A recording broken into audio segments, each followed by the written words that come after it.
Welcome back! Ngayong araw na to is mag-share ako sa inyo kung paano ako nagpa-waive ng annual fee ng aking BPI credit card. So, kaka-receive ko lang kasi nung statement ko, no, and nakita ko na charge na ako ng annual fee. Ang credit card ko kay BPI ay yung BPI Visa Platinum Amore Cashback. So, ang annual fee niya ay 5,000. So, malaki na siya kasi platinum na eh. So, pag mga ganun ng card, medyo mataas na talaga ang annual fee. So, naisipan kong tumawag kahapon kay BPI, nagbabaka sakali lang na baka mapa-waive ko. Pero hindi naman ako umaasa talaga. Pero, sumubok pa rin ako. Medyo nahirapan ako tumawag, pero try lang ng try. Tapos, ayun, nakapasok din ako sa wakas. And then, ngayon, sabi ko magpapa-waive sana ako ng annual fee. And to my surprise, binigyan nila ako ng 5 offers para ma-waive yung annual fee. So, isi-share ko sa inyo yung 5 na yon para magkaroon din kayo ng idea just in case na gusto nyo rin magpa-waive. So, yung unang-unang option is through installment. So, ibig sabihin, i-installment nila yung annual fee ko for 12 months, 0% interest. So, i-divide mo lang yung 5,000 into 12, so around 417 pesos per month. Balik ganun siya. And yung pangalawang option is application ng supplementary card. So, yung supplementary card, usually, ina-apply to ng mga principal card holder para i-share ibigay yung card sa kapatid, sa parents, or kahit sino na kung saan nila gustong gamitin. Ang credit limit ng supplementary card is usually connected yan sa credit limit ng principal card. Okay? So, ang sabi sa akin, since ito yung first time ko na kukuha ng supplementary card, yung annual fee nung supplementary card is waived for life. So, ibig sabihin, wala akong babayarang annual fee doon sa supplementary card na i-avail ko. Okay? So, pag nag-avail ako nun, i-waive nila yung 5K. And yung pangatlong option, guys, is yung 50% discount. So, ang mangyayari is, imbes na 5K yung babayaran ko sa annual fee, 2,500 na lang yung babayaran ko kasi binigyan ako ng discount ni BPI ng 50%.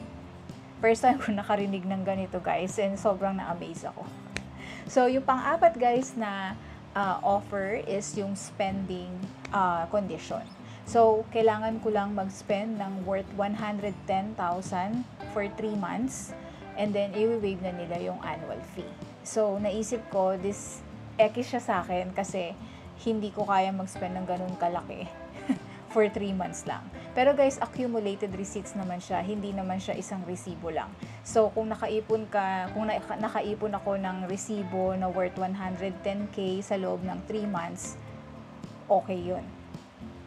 So, yung panghuli, yung panlima is yung SIP loan availment. So, best example nito is yung credit to cash. So, ibig sabihin nun, i-convert mo to cash yung iyong available credit limit. So, meron na kasi akong previous na na-avail nito and currently binabayaran ko pa siya. So, X din siya sa akin. Pero ang minimum lang naman na hinihingi ni BPI na i-SIP loan mo is worth 20K.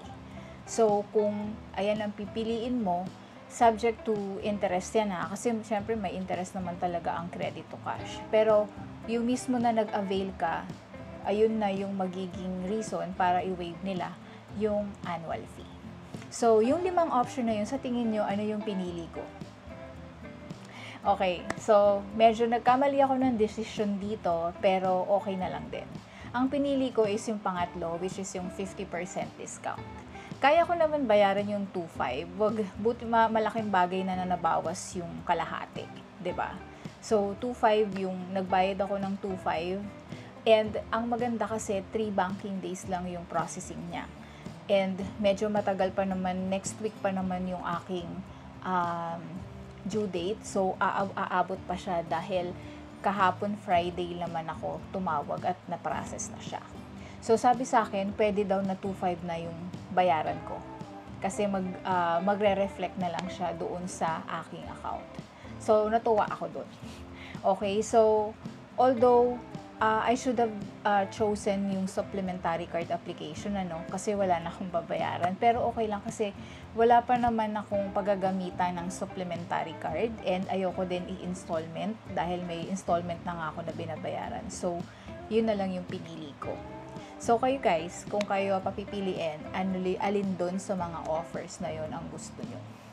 So, sasabihin ko din pala sa inyo yung mga spend requirement ng mga BPI credit cards ng bangko para just in case aware kayo kung magkano yung spend requirement para ma-automatic waive yung inyong annual fee. So, for BPI Signature Visa, ito yung highest tier na card ni BPI. 1 million yung spend requirement niya for 1 year or for 12 months. So, yung BPI Amore Visa Platinum, kagaya nung sa akin, at saka yung BPI Platinum Rewards, 110,000 yung kanyang spend requirement. And then, yung BPI Gold Rewards, 240K.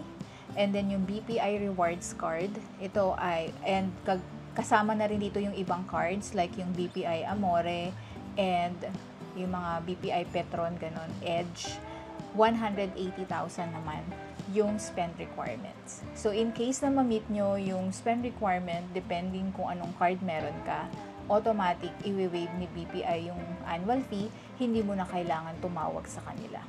Okay? So, yun lang guys, yung gusto kong i-share sa inyo. Binilisan ko lang to. And I hope na kahit papano makatulong, magkaroon kayo ng idea kung ano ba yung mga offers na binibigay ni BPI to waive the annual fee. Pero make sure nyo lang guys na kapag kayo ay magpapa-waive is in good standing yung inyong account, hindi kayo delinquent, para hindi ganun kahirap kay BPI magbigay ng offers sa inyo. Okay? So, marami pong salamat sa panunood ng video, and kung may question po kayo, leave your comment below. And see you again on my next. Bye!